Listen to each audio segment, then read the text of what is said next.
السلام علیکم ورحمۃ اللہ وبرکاتہ۔ بسم اللہ الرحمن الرحیم۔ جسمانی دردوں کا نبوی علاج، صحیح مسلم، حدیث نمبر 2202۔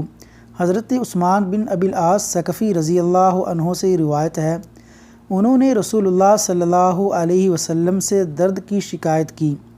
یہ درد وہ اپنے جسم میں اسلام لانے کے وقت سے محسوس کر رہے تھے، تو رسول اللہ صلی اللہ علیہ وسلم نے ان سے فرمایا، اپنا ہاتھ اس جگہ رکھو جہاں تم اپنے جسم سے درد محسوس کرتے ہو، اور 3 مرتبہ بسم اللہ کہو، اور پھر 7 مرتبہ یہ دعا پڑھو، اعوذ باللہ وقدرتہ من شر ما اجد واحاذر، من شر ما اجد واحاذر۔